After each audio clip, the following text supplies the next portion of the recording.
The Shehnai of Bismillah Khan. Yes, students, this is the topic for today, part 2 from the book Beehive. This is the book which is taught in CBSE affiliated schools. Okay, so good morning, मैं विनोद त्रिपाठी विद्या academy के लिए। आज इस lesson को हम उठाते हैं, the shehnai of बिस्मिल्लाह खां। जैसा अक्सर करता हूँ, लड़कों की डिमांड आती है कि उनको लाइन बाय लाइन हिंदी में बताया जाए, इंग्लिश में बताया जाए। तो फॉलोइंग देयर द डिमांड, इसको शुरू करते हैं। Emperor Aurangzeb banned the playing of a musical instrument called pungi in the royal residence, for it had a shrill, unpleasant sound.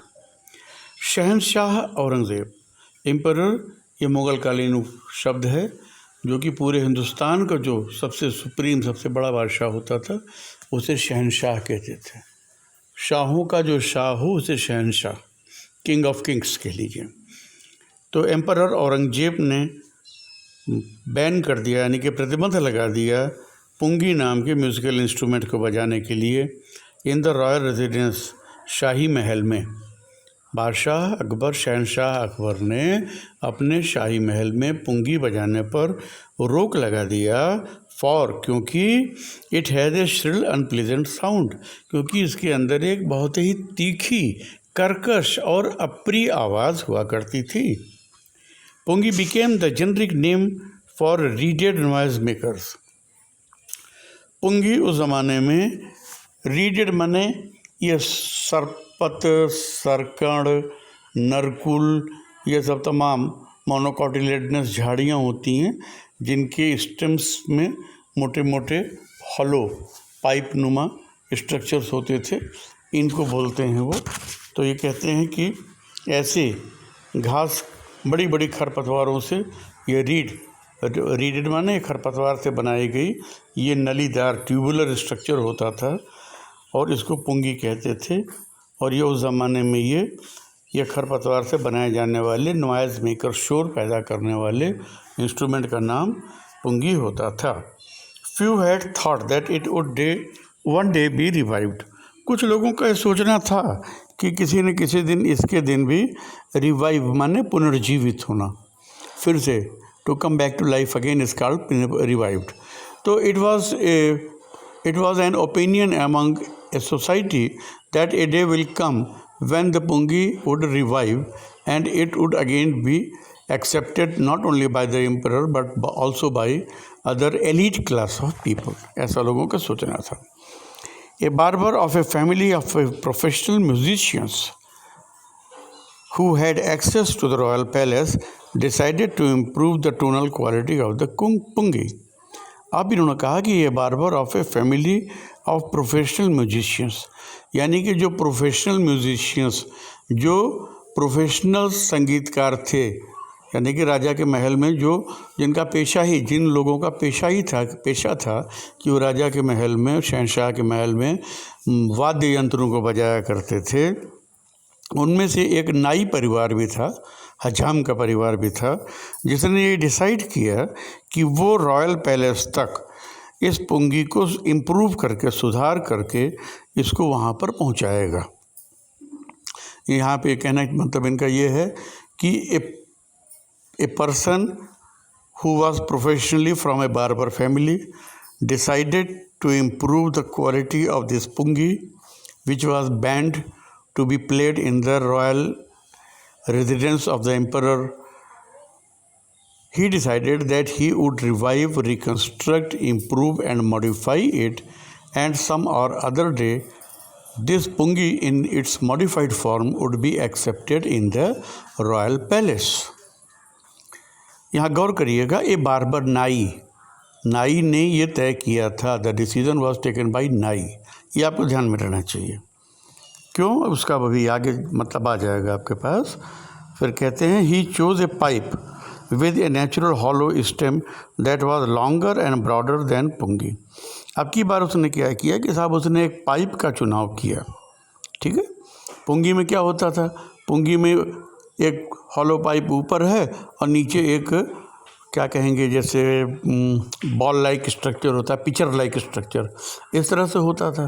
तो ये पिक्चर लाइक स्ट्रक्चर ना करके उसने क्या किया कि साहब एक hollow tube pipe like structure था, उसको उसने बनाया एंड मेड, उसने उसको तैयार किया लेकर के, and made 7 holes on the body of the pipe, और इस पाइप की बॉडी पे 7 होल सुराख किए। When he played on it, closing and opening some of these holes। अब ये जो 7 सुराख उसने किए थे, इनमें से कुछ सुराखों को जब कभी खोलता, कभी बंद करता, कभी खोलता, कभी बंद करता, इस तरीके से सुराखों को कभी खोले कभी बंद करे, अलग अलग सुराखों को, और उसके बाद जब उसने इसको बजाया तो soft and melodious sounds where, तो क्या हुआ कि सॉफ्ट, तो कोमल माने सॉफ्ट माने कोमल नरम, एंड मेलोडियस माने संगीतमय। कोमल यानी कि जो सुनने में अच्छी लगे, और मेलोडियस जिसमें कोई मेलोडी हो, ऐसी आवाज़ उसमें से फिर ऐसी आवाज़ वेयर प्रोड्यूस्ड, तो जब उसने बजाया तो इस तरह की आवाज़ उससे निकली। He played the instrument before royalty and everyone was impressed. अब क्या हुआ साहब कि जब वो इस अपने इंस्ट्रूमेंट को लेकर के गया, he went with this instrument and he sought the permission from the emperor to play it in the royal palace. However, when he was given permission to play it, he played, and it attracted everyone, and everyone was attracted with the melodious sound of this musical instrument. Even the emperor was impressed, everyone was impressed. फिर the instrument so different from the pungi had to be given a name. अब पुंगी से हट करके ये जो नई चीज़ बन करके आई, अब इसको एक नया नाम भी दिया जाना चाहिए था। बनाने को तो हजाम ने बना दिया, ये चीज़ बनकर तैयार हो गई, अब नाम क्या दिया जाए। पहले तो यही डर था कि शहंशाह को पसंद आवे कि नहीं पसंद आवे। बादशाह औरंगजेब वैसे ही बड़ा कट्टर बादशाह था, बड़ा जिद्दी था। इसकी जिद के तो बहुत किस्से हैं, कभी फिर बताएंगे आपको, प्रसंग आएगा तो। अभी ये था कि अब ये तो किसी ने सोचा नहीं था कि what could have been the name of this instrument. However when it was liked and accepted by the emperor, तब ये हुआ कि well it is good, now what the name should be given to it. तो वहाँ पर फिर क्या हुआ कि एज द स्टोरी गोज, जैसा कि कहानी जा रही है, it was first played in the Shah chamber. पहली बार ये शाह के चैम्बर में बजाई गई। शाह माने शहनशाह के चैम्बर में, शहनशाह के चैम्बर में पहली बार बजाई गई थी। एंड वॉज प्लेड बाई ए नाई, नाई मीन्स बार्बर, और नाई के द्वारा बजाई गई थी। तो बार्बर से या नाई से लिया गया नाई, और शाह से लिया गया शाह। तो इस तरीके से the instrument was named the शहनाई।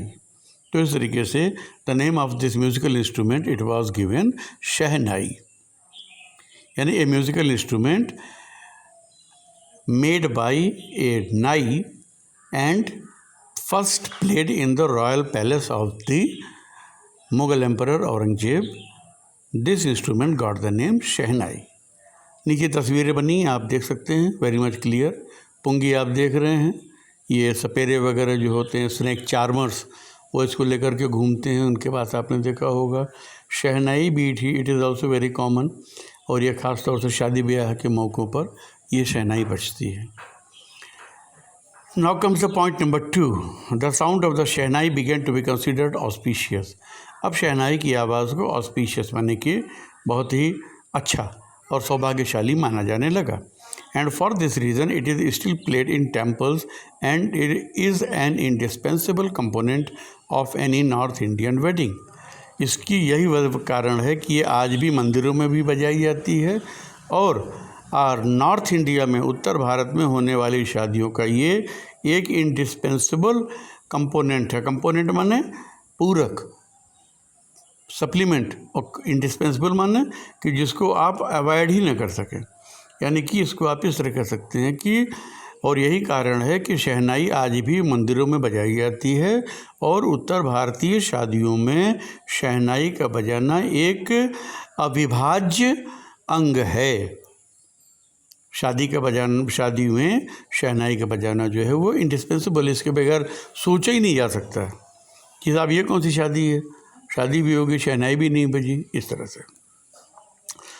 फिर कहते हैं in the past the shehnai was part of naubat or traditional ensemble of 9 instruments found at royal courts. अब इन्होंने बताया कि इन द पास्ट, अतीत में, बीते हुए समय में क्या होता था, the shehnai was part of नौबत, नौबत का एक हिस्सा होता था। नौबत 1 2 3 4 5 6 7 8 9, 9 वहाँ से आता है, बत वो आगे डिफाइन कर रहे हैं। नौबत यानी कि ट्रेडिशनल एंसेम्बल, यानी कि कलाकारों का, एक 9 कलाकारों का एक group of 9 musicians, it was called नौबत। ये लोग अलग अलग म्यूजिकल इंस्ट्रूमेंट्स को बजाते थे। मान लीजिए कि कोई शहनाई बजा रहा है, कोई तबला बजा रहा है, कोई सितार बजा रहा है, कोई सारंगी बजा रहा है, इसी तरह से कोई हारमोनियम बजा रहा है। तो इस तरीके से 9 लोगों का एक troop of 9 musicians playing different musical instruments is called naubat. Okay, तो इसको नौबत का हिस्सा हुआ करता था। यानी कि जब बादशाह और औरंगजेब ने इसको पसंद किया तो इसके बाद फिर इसको जब एक्सेप्टेंस मिला तो मंदिरों में और शादियों का भी ये हिस्सा हुआ और उस समय नौबत का एक हिस्सा बना। नौबत फिर साहब से बता रहे एक ऑर्केस्ट्रा, आज के ज़माने में आप इसको ऑर्केस्ट्रा समझ लीजिए कि 9 लोगों की एक ऑर्केस्ट्रा जो कि इंडियन क्लासिकल म्यूज़िक और इंडियन म्यूज़िकल इंस्ट्रूमेंट्स को बजाती थी, इसको नौबत कहा जाता है। Till recently it was used only in temples and weddings. अभी तक रिसेंटली माने हाल में मानता हूँ ये कुछ ही समय पहले। टिल रिसेंटली यानी कि अभी हाल समय तक क्या होता था, it was used only in, ये मंदिरों में और शादियों में ही बजाई जाती थी। The credit for bringing the instrument on to the classical stage goes to Ustad Bismillah खां। अब इन्होंने कहा कि साहब इस इंस्ट्रूमेंट को शास्त्रीय संगीत के मंच तक लाने का काम उस्ताद बिस्मिल्लाह खां ने किया था और उस्ताद बिस्मिल्लाह खां को इस बात का श्रेय जाता है कि उन्होंने मंदिरों और वैवाहिक समारोहों से ऊपर उठा करके भारतीय शास्त्रीय संगीत के संगीत यंत्रों में उन्होंने शहनाई को शामिल किया। ठीक, आगे देखते हैं। एज ए 5-year-old बॉय, अब ये उस्ताद बिस्मिल्लाह खां के बचपन की बात कर रहे हैं। वो बिस्मिल्लाह खां played gilli danda near a pond in the ancient state of Dumraon in Bihar.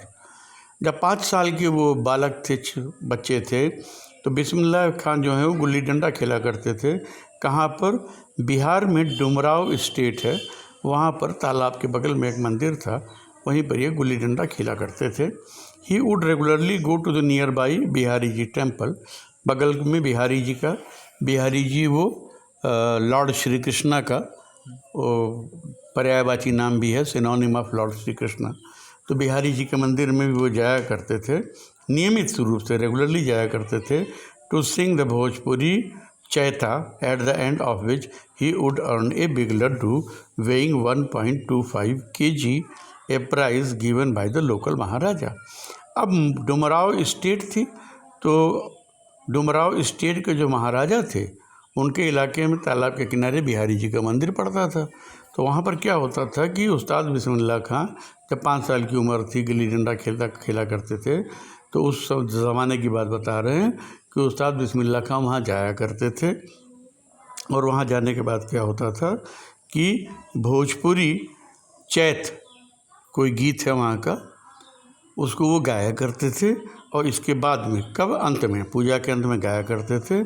और इसके बदले में उनको एक बड़ा लड्डू जिसका वज़न 1.25 किलो होता था, यानी कि 1 किलो 250 ग्राम, इतना बड़ा लड्डू, 1.25 किलो का एक लड्डू। समझने की कोशिश करिएगा कितना बड़ा लड्डू हो रहा है, मैं समझता हूँ फुटबॉल के बराबर हो जाएगा। खैर, तो 1.25 किलो का लड्डू वहाँ पर उनको मिलता था। अब एक छोटे बच्चे के लिए 1.25 किलो लड्डू तो बहुत है। This happened 80 years ago and the little boy has traveled far to earn the highest civilian award in India, the Bharat Ratna. ये 80 साल पहले की बात है, जबकि मंदिर में चैत गाने के बाद इस छोटे बच्चे को 1.25 किलो लड्डू मिला करता था। और उसके बाद इस छोटे बच्चे ने एक लंबा सफ़र तय किया, और वो सफ़र कहाँ तक गया? वो गया भारत के सर्वश्रेष्ठ सिविलियन अवार्ड, सबसे महत्वपूर्ण, सबसे बड़े नागरिक पुरस्कार भारत रत्न तक इन्होंने सफ़र तय किया।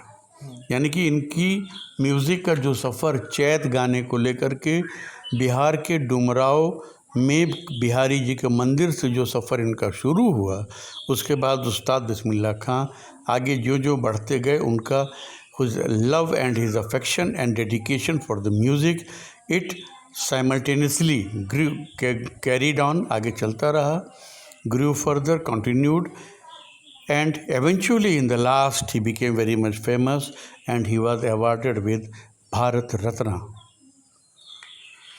Now comes point number 4. Born on 21st March 1916, 21 मार्च 1916 को पैदा हुए Ustad Bismillah Khan belongs to a well known family of musicians from Bihar.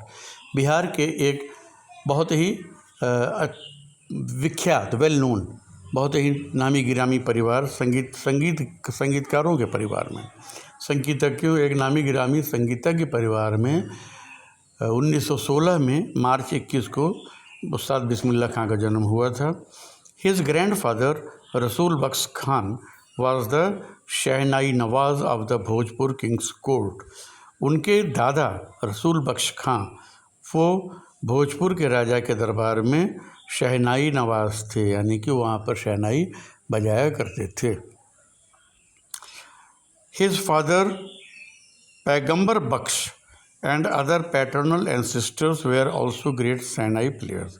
उनके पिता पैगंबर बख्श और दूसरे उनके जो पैटर्नल एंसेस्टर्स, यानी कि उनके चाचा हो गए या उनके दादा के भाई वगैरह हो गए, उनके भाई, दादा के भाई वगैरह हो गए, ये भी शहनाई प्लेयर्स हुआ करते थे। इसीलिए कहा गया है कि वेल नोन म्यूज़िकल फैमिली से वो थे। The young boy took to music early in life. अब इस नई उम्र के जो छोटे बच्चे ने, यानी कौन? उस्ताद बिस्मिल्लाह खां, उसने भी वही प्रोफेशन अख्तियार किया जो उसके फादर्स का था और ग्रैंडफादर वगैरह का था। At the age of 3 when his mother took him to the maternal uncle's house in Banaras now Varanasi. 3 साल की उम्र में जब उस बच्चे की माँ, यानी जब उस्ताद बिस्मिल्लाह खां की उम्र 3 साल की थी, तो उस्ताद बिस्मिल्लाह खां की माँ इनको, उस्ताद को अपने साथ में, स्वाभाविक है 3 साल का बच्चा तो कहीं छोड़ा जा ही नहीं सकता, वो माँ के साथ ही रहेगा, तो वो आ गई अपने मैटरनल अंकल यानी कि जब वो अपने मायके आई, बिस्मिल्लाह खां की माँ जब वो अपने मायके बनारस, जो कि आज का वाराणसी है, यहाँ आई, तो उनके साथ साथ उस्ताद बिस्मिल्लाह खां भी अपने मामा के घर आ गए। Bismillah was fascinated watching his uncles practice the shehnai.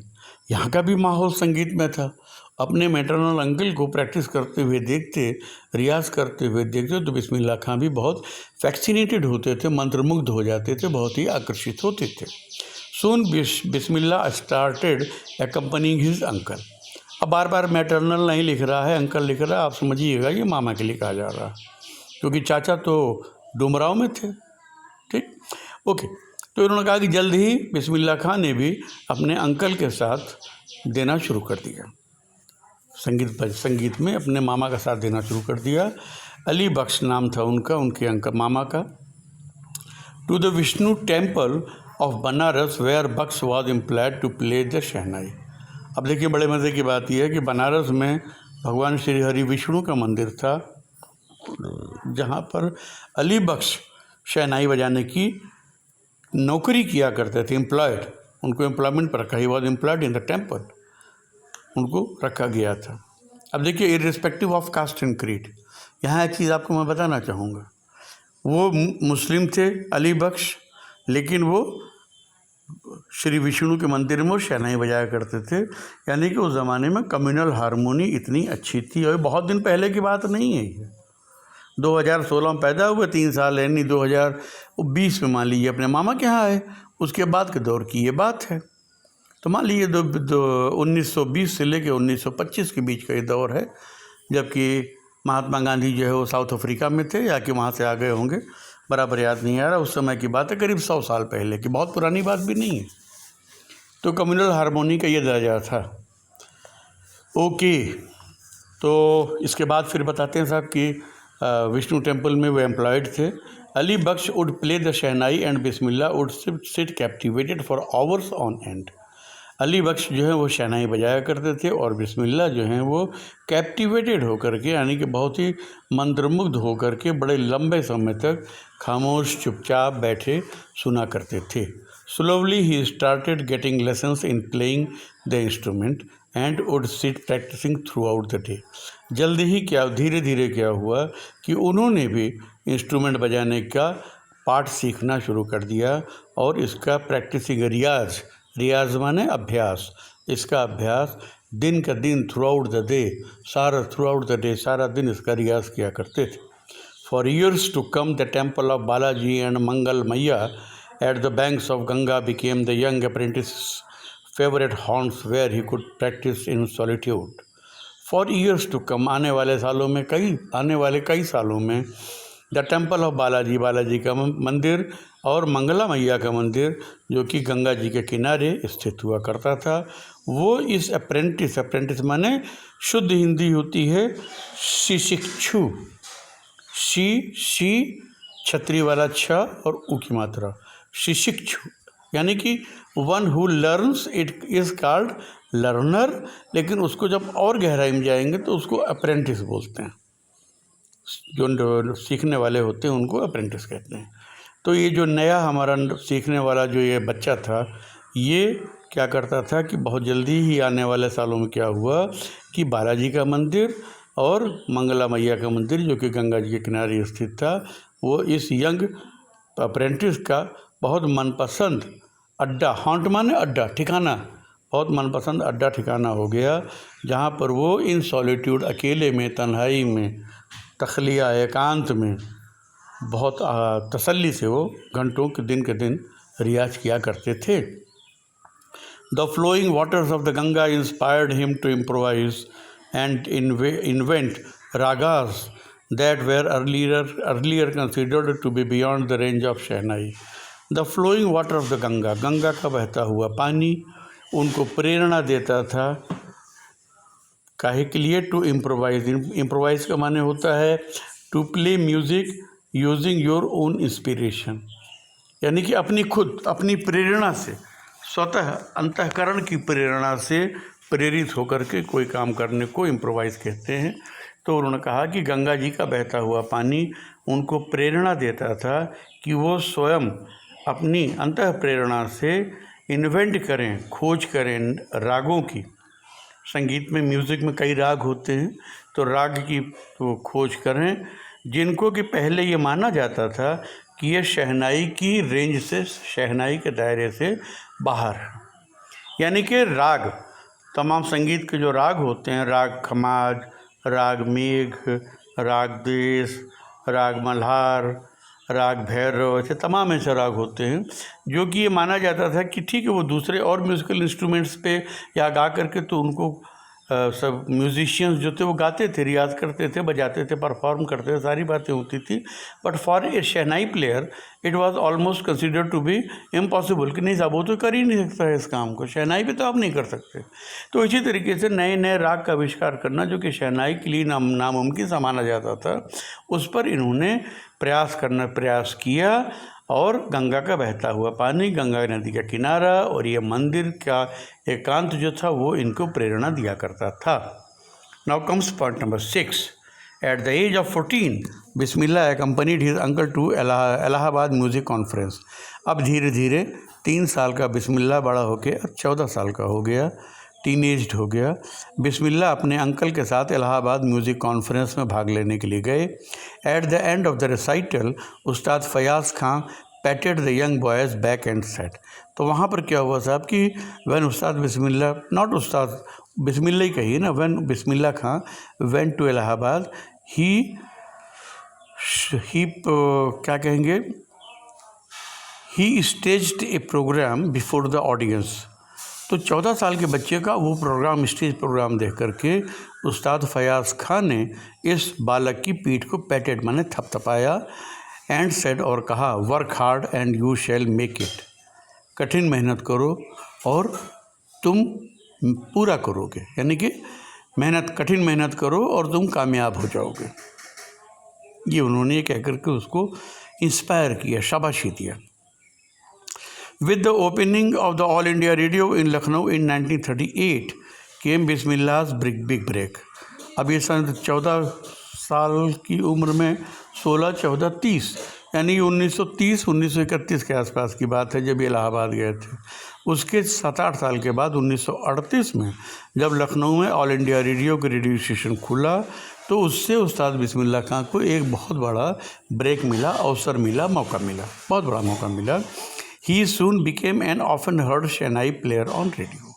अब क्या हुआ कि all India radio station Lucknow ने उनको अपने साथ असाइन कर लिया कि साहब आप हमारे यहाँ रेडियो पे प्रोग्राम दिया करेंगे। अब उसका नतीजा ये हुआ कि अक्सर रेडियो पर बिस्मिल्लाह खां की शहनाई के रिकॉर्ड्स जो हैं और बजने लगे और लोगों ने इनको सुनना शुरू कर दिया। अब इनकी आवाज़ आम जनमानस के बीच में जाना शुरू हो गई।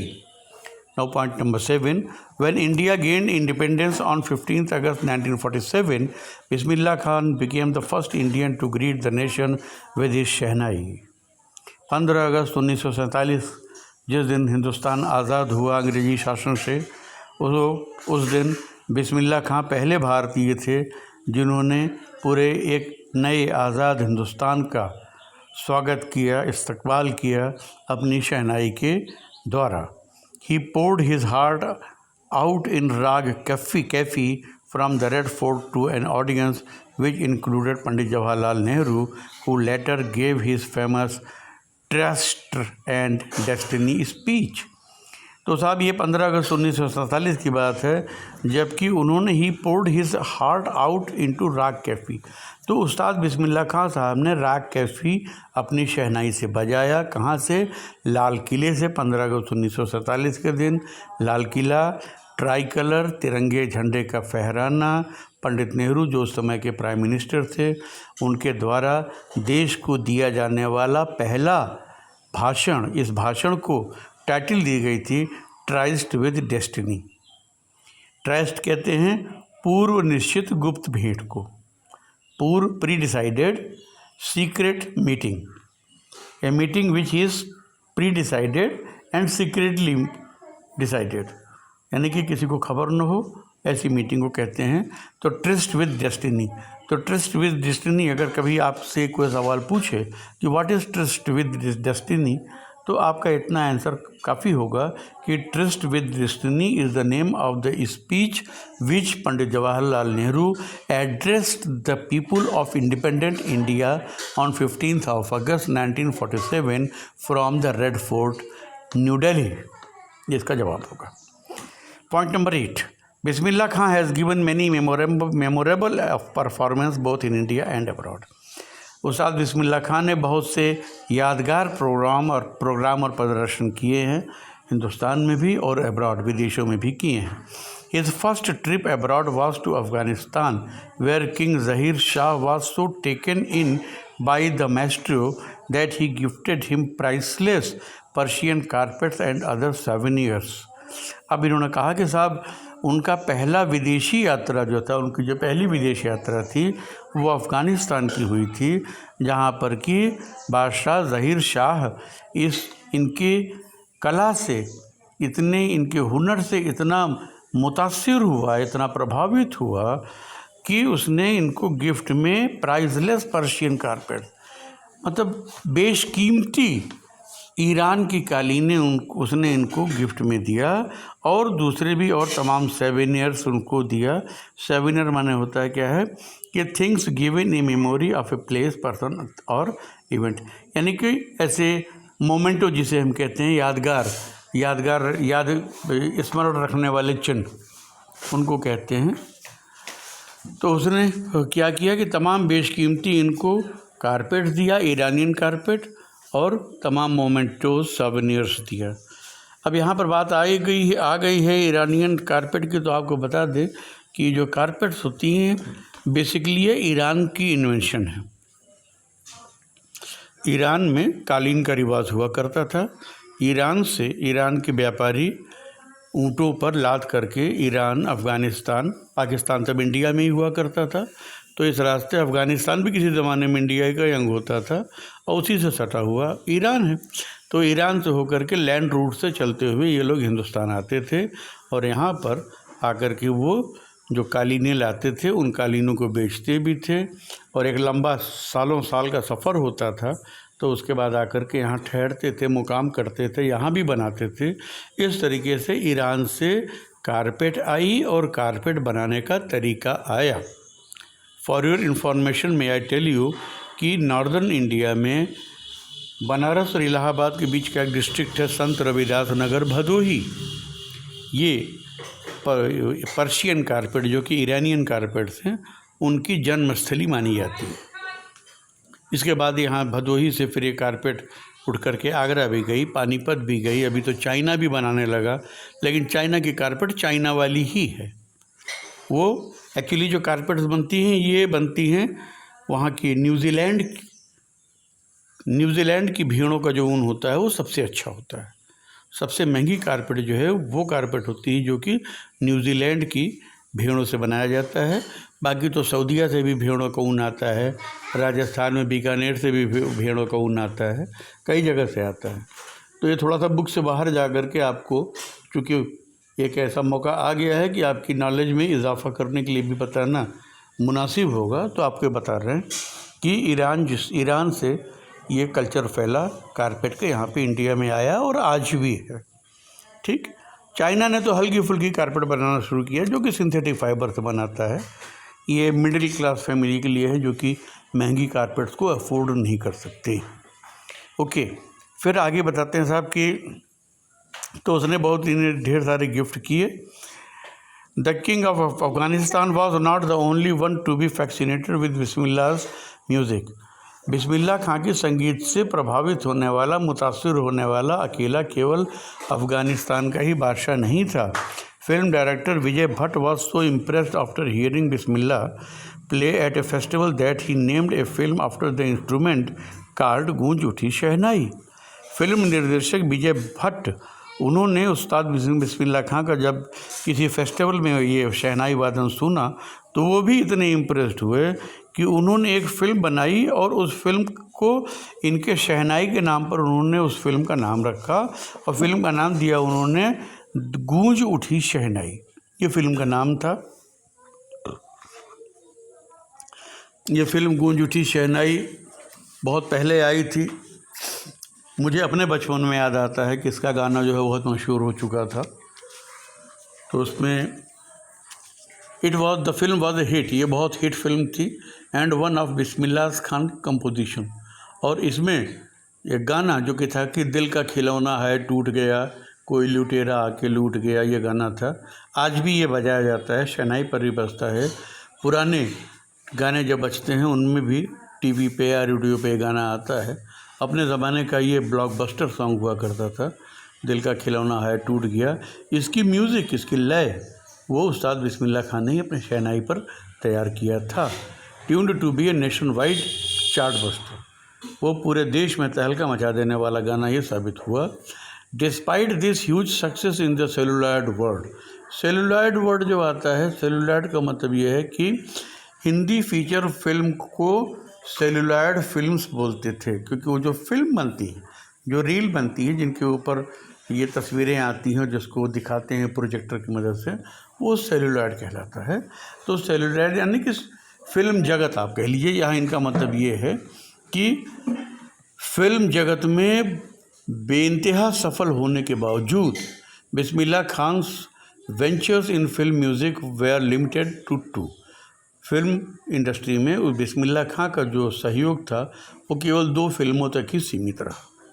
कहने का मतलब ये कि even after getting a great success in the film Goonj Uthi Shehnai and one another, Bismillah Khan did not prefer the film industry line. उनको ये पसंद नहीं आई। विजय भट्ट गूंज उठी शहनाई एंड विक्रम श्रीनिवास कन्नड़ वेंचर सनाधि अपन्ना इन्होंने कहा कि विजय भट्ट की फिल्म गूंज उठी शहनाई और विक्रम श्रीनिवास की कन्नड़ में बनाई गई film Sanadhi Appanna, I just can not come to terms with the artificiality and glamour of the film world, he said with emphasis. अब इन्होंने कहा 2 फिल्में बनाई, कौन? गूंज उठी शहनाई और कन्नड़ में सनाधि अपन्ना, लेकिन अब ये नोटेड कॉमा में सेंटेंस दिया गया है, ही सेज विद एम्फेसिस, यानी कि उस्ताद बिस्मिल्लाह खान जब जिंदा थे तो इस बात को बहुत ही ज़ोर दे करके कहा करते थे, I just can not come to terms with the artificiality and glamour of the film world. मैं फिल्मी दुनिया के ग्लैमर, चकाचौंध और उसमें जो बनावटी उसका रीत रिवाज है, परंपरा है, मैं उसमें फिट नहीं बैठता हूँ, वो मुझको रास नहीं आता है, वो मुझे सूट नहीं करती है। इसलिए उन्होंने आगे तीसरी फिल्म में हाथ डालने से मना कर दिया। ये इनकी सादगी थी उस्ताद बिस्मिल्लाह खां की। Awards and recognition came thick and fast, यानी कि बहुत अवार्ड और मान्यताएं उनको मिलती गईं, तेज़ी से मिलती गईं लगातार। Bismillah Khan became the first Indian to be invited to perform at the prestigious Lincoln Center hall in the United States of America. Ustad Bismillah Khan पहले भारतीय हुए जिनको कि यूनाइटेड स्टेट्स ऑफ अमेरिका में लिंकन सेंटर हॉल में, जो कि बहुत ही प्रेस्टिजियस ऑडिटोरियम है, वहाँ प्रोग्राम देने के लिए इनको इनवाइट किया गया। He also took part in the world exposition in Montreal, in the कैनिस art festival and in Osaka trade fair. उन्होंने इसके अलावा क्या किया कि मॉन्ट्रियल में वर्ल्ड एक्सपोजिशन में भी उन्होंने हिस्सा लिया। In the कैनिस art festival, कैनिस art festival Montreal में, जो कि वर्ल्ड एक्सपोजिशन था, उसमें भी उन्होंने हिस्सा लिया, अपना प्रोग्राम दिया। और इसके साथ साथ ओसाका व्यावसायिक मेले में भी उन्होंने अपना प्रोग्राम दिया। So well known did he come internationally that an auditorium in Tehran was known after him. इस तरीके से वो अंतर्राष्ट्रीय स्तर पर इतनी उन्होंने शोहरत और नाम कमाया कि ईरान की राजधानी तेहरान में उनके नाम पर एक थिएटर का निर्माण किया गया और उस थिएटर का नाम दिया गया ताहर मौसीकी उस्ताद बिस्मिल्लाह खां, यानी कि name of the auditorium, the name of the theatre was given on his name, और इसका नाम था कि ताहर मौसीकी Ustad Bismillah Khan. National awards like Padma Shri, the Padma Bhushan and the Padma Vibhushan were conferred on him. तो भारत रत्न तो सबसे बड़ा अवार्ड होता है, उसके पहले इनको राष्ट्रीय पुरस्कार पद्मश्री, पद्म भूषण, पद्म विभूषण भी इनको मिले। In 2001 Ustad Bismillah Khan was awarded India's highest civilian award, the Bharat Ratna. अब जो भारत रत्न जिसके बारे में पहले भी इन्होंने बताया था, वो इनको 2001 में इस पुरस्कार से इन्हें नवाजा गया। विद हिज कोविटेड अवार्ड, यानी कि कोविटेड माने जो कि मच डिज़ायर्ड, जो कि बहुत ही बहुप्रतीक्षित, यानी जो बहुत ही लालसा हो, जिसकी बड़ी ही ख्वाहिश हो, जो हर कोई जिसका मुंतज़िर हो, ख्वाहां हो, ख्वाहिशमंद हो। तो ये सबसे ऊंचे इस पुरस्कार को पाने के बाद की स्थिति बताते हैं कि with this coveted award resting on his chest, ये बहुत ही सबसे ज़्यादा प्रतिष्ठित अवार्ड अपने सीने पर लगाने के बाद, and his eyes glinting with rare happiness, और उनकी आँखों में चमकती हुई वो दुर्लभ प्रसन्नता की चमक देखते हुए उन्होंने कहा, all I would like to say is teach your children music, this is the Hindustan richest tradition, even the West is now coming to learn our music.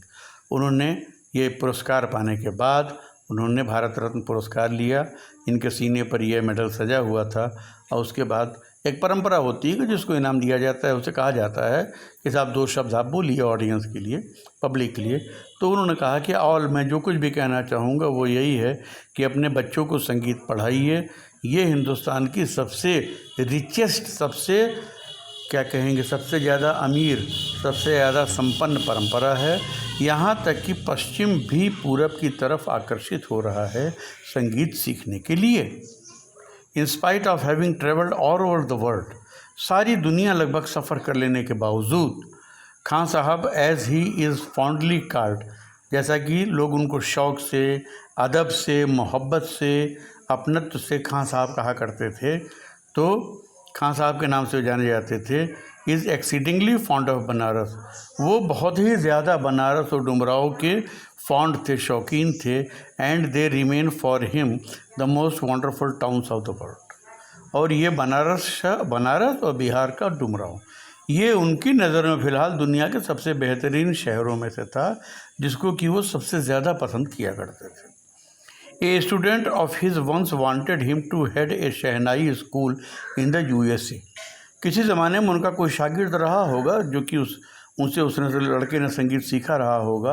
बाद में वो लड़का बहुत कामयाब हो गया, अमेरिका में US में सेटल हो गया, और उसने उनको ऑफ़र दिया उस्ताद साहब को, खान साहब को, कि साहब आपके नाम पर हम यूनाइटेड स्टेट्स में एक स्कूल खोलना चाहते हैं और आप इसके हेड होकर के इस स्कूल का संचालन, management, administration, learning and teaching, सारी चीज़ें, ट्रेनिंग आप दें। And the student promised to recreate the atmosphere of Banaras. तो यही नहीं, केवल इतना ही ऑफ़र नहीं दिया कि मैं एक म्यूज़िकल स्कूल खोल रहा हूँ, बिग इंस्टीट्यूशन, इसको आप है इसके हेड बने आप, बल्कि उसने ये कहा कि साहब चूँकि आपको बनारस से बेपनाह मोहब्बत है, लिहाजा हम यहाँ पर क्या करेंगे, and the student promise to recreate the atmosphere of Banaras by replicating the temples there. मैं बनारस, जो कि अपने मंदिरों के लिए मशहूर है, ये बात सही है कि बनारस शहर जो है वो मंदिरों के लिए मशहूर है, ए सिटी ऑफ टेम्पल्स कहा जाता है। तो उसने कहा कि आपको बनारस वाला लुक देने के लिए हम यहाँ तमाम मंदिर भी बनाएंगे, ताकि आपको वो माहौल मिले कि आप लगे कि in spite of being in United States of America, you are getting an atmosphere of Banaras city. यहाँ तक उसने कहा। आप जब सोचिए कितना बड़ा उसने एक ऑफ़र दिया। इससे मान लीजिए कि एक, अगर मैं बहुत ज़्यादा नहीं बोल रहा हूँ तो आप ये कह लीजिए कि एक छोटा मोटा हॉलीवुड तक बनाने की उसने बात कर दी। ये छोटा मोटा हॉलीवुड बना करके हम आपको दे देंगे। बट खान साहब asked him if he would be able to transport river Ganga as well। तो जब उसने इतनी सारी बात कही कि साहब आपके लिए मैं बहुत बड़ा स्कूल बनाना चाहता हूँ, जिसमें आप आकर के इसका शासन देखें, प्रशासन देखें, बच्चों को सिखावें, और तमाम मंदिर वगैरह भी बना देंगे, जिससे आपको बनारस की याद न सतावे, आपका यहाँ मन लगा रहे, बनारस की फीलिंग आपको यहाँ मिलती रहे। तो खान साहब ने उससे ये पूछा कि क्या वो एबल होगा, इस लायक हो सकेगा कि साथ साथ गंगा को भी यहाँ बहा दे। तो खान साहब ने बड़ी मासूमियत से कहा कि ठीक है बेटा, बड़ी अच्छी बात है, लेकिन क्या गंगा भी बना सकते हो, गंगा को ला सकते हो हिंदुस्तान से। Later he remembered to have said that is why whenever I am in foreign country. बाद में वो इस बात को याद करते हुए कहते हैं कि यही कारण है कि when ever I am in a foreign country, कि जब भी मैं कहीं विदेश में होता हूँ, आई कीप यार्निंग टू सी हिंदुस्तान। तो यार्निंग का मतलब होता है लालच पैदा होना, लालायित होना, प्रबल इच्छा होना। तो कहते यही कारण है साहब कि जब मैं कभी विदेशों में होता हूँ तो मेरे अंदर एक बहुत प्रबल इच्छा पैदा होती है, क्या, बनारस की और हिंदुस्तान देखने की, हिंदुस्तान में रहने की मेरे अंदर एक प्रबल इच्छा पैदा होती है। वाइल इन मुंबई, जब मैं विदेश में होता हूँ तो मेरे अंदर यार्निंग, एक प्रबल इच्छा होती है कि मैं हिंदुस्तान वापस चला जाऊँ, हिंदुस्तान की याद आती है। वाइल इन मुंबई, जब मैं बम्बई में रहता हूँ तो I think only of Banaras and the Holi Ganga. और जब, यानी कि जब वतन से बाहर रहता हूँ तो वतन की याद आती है, जब वतन में रहता हूँ, बम्बई जैसे किसी शहर में रहता हूँ, तो बनारस की और गंगा की याद आती है। एंड वाइल इन बनारस, और जब बनारस में रहता हूँ तो आई मिस द यूनिक मट्ठा ऑफ डुमराव। और जब बनारस में रहता हूँ तो साहब मुझे डुमराव का मट्ठा याद आता है। अभी तक मट्ठे का जिक्र इन्होंने नहीं किया था, लेकिन अब ये जिक्र कर रहे हैं। तो डुमराव जहाँ 1.25 किलो लड्डू पाते थे, वहाँ का मट्ठा भी बहुत अच्छा होता होगा, ऐसा इनका कहना है। Ustad Bismillah Khan's life is a perfect example of the rich cultural heritage of India, one that effortlessly accepts that a devout Muslim like him can very naturally play the Shehnai every morning at the Kashi Vishwanath temple। अब देखिए, अभी इन्होंने बताया था कि इनके मामा अली बख्श साहब को उस ज़माने में बनारस के भगवान श्री हरि विष्णु के मंदिर में एम्प्लॉयमेंट मिला था, नौकरी मिली थी बनाने की, वो बजाने की, शहनाई बजाने की। ऐसा ही इनके साथ भी हुआ कि उस्ताद बिस्मिल्लाह खां एक परफेक्ट का जीवन एक परफेक्ट एग्जाम्पल है भारत की रिच सांस्कृतिक विरासत का, इस मामले में भी कि वन दैट एफर्टलेसली एक्सेप्ट्स, यानी कि उस्ताद बिस्मिल्लाह खां का जीवन जो है भारतीय संस्कृति का एक नायाब नमूना है, जो कि एफर्टलेसली एक्सेप्ट, जो कि बिना किसी प्रयास के ये स्वीकार करा देता है, यानी कि आपको ये मानने पर विवश कर देता है कि एक डिवाउट, यानी कि एक कट्टर कह लीजिए कि एक कट्टर मुसलमान जो है उस्ताद बिस्मिल्लाह खां जैसा कैन वेरी नेचुरली प्ले, बहुत ही सहज ढंग से, बड़े ही प्राकृतिक ढंग से शहनाई वादन करता था हर सुबह काशी विश्वनाथ के मंदिर में। अब बनारस में काशी विश्वनाथ का मंदिर ये भी बहुत मशहूर है। तो बनारस को कहते हैं Banaras is the city of temples, और वहाँ तो बहुत से मंदिर हैं जिनमें प्रमुख सबसे बड़ा मंदिर जो है वो काशी विश्वनाथ का मंदिर है। बाकी तो फिर तुलसी मानस मंदिर भी है, BHU में भी काशी विश्वनाथ मंदिर है, तुलसी मानस मंदिर है, संकटमोचन है, तमाम है। काशी विश्वनाथ मंदिर सबसे बड़ा है, इंटरनेशनल फिगर है ये मंदिर। तो वहाँ पर वो रोज़ सुबह उस्ताद बिस्मिल्लाह खां जो जब रहते थे तो काशी विश्वनाथ मंदिर में रोज़ सुबह वो शहनाई बजाया करते थे। ब्रैकेट में फिर लिख रहे हैं कि Ustad Bismillah Khan passed away on 21 August 2006 at the age of 90 after a prolonged illness.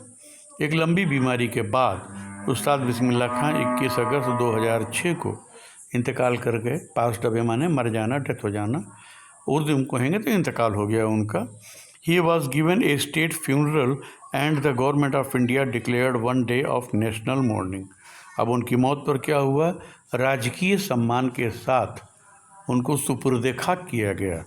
सुपुर्द खाक ये भी उर्दू का शब्द है, क्योंकि मुस्लिम थे तो मुस्लिम्स में परंपरा है कि कब्र में डेड बॉडी को दफन किया जाता है। तो सुपुर्द खाक, खाक माने मिट्टी, सुपुर्द माने हैंड ओवर, मिट्टी से बने शरीर को मिट्टी के हवाले सौंप देना, इसे सुपुर्द खाक कहते हैं।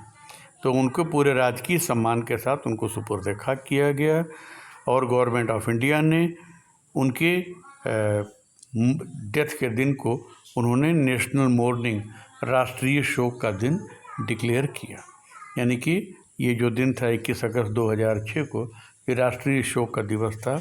इसमें अगर आप आसानी से देखना चाहेंगे तो ऐसे कभी दिन जिसको कि नेशनल मोर्निंग डे बनाया जाता है तो उसमें सरकारी बिल्डिंग्स पे जो झंडा फहराया जाता है, ये झंडा जो है पूरी हाइट तक न जा कर के थोड़ा सा नीचे ही फहरा दिया जाता है, झंडा थोड़ा झुका हुआ होता है उस मास्ट पे। तो इस तरीके से उस्ताद बिस्मिल्लाह खां साहब की ये बात थी। Well my dear friends, thanks for watching the video. To the best of my ability I explained you the lesson and I trust that it would have been clear to you, as clear as water। और मैं आपसे ज़रूर expect करूँगा, मैं उम्मीद करता हूँ, अगर मैं मेहनत करता हूँ तो मैं उम्मीद भी करता हूँ कि इसको सुनने देखने के बाद आपकी तरफ से बहुत छोटा मगर बेशकीमती आपका रिस्पॉन्स आना चाहिए, वो है लाइक। तो इसको आप सब्सक्राइब करें, लाइक करें, शेयर करें, यही आपका मेरे लिए रिवॉर्ड होगा, जो मुझे इनकरेज करेगा ताकि मैं और मेहनत करके और जल्दी से जल्दी दूसरे आपके लिए सब्जेक्ट्स उठा करके दे सकूं, आपकी ज्ञान के लिए, आपके तरक्की के लिए और आपके सुखमय भविष्य के लिए। So with that, have a good day, good bye.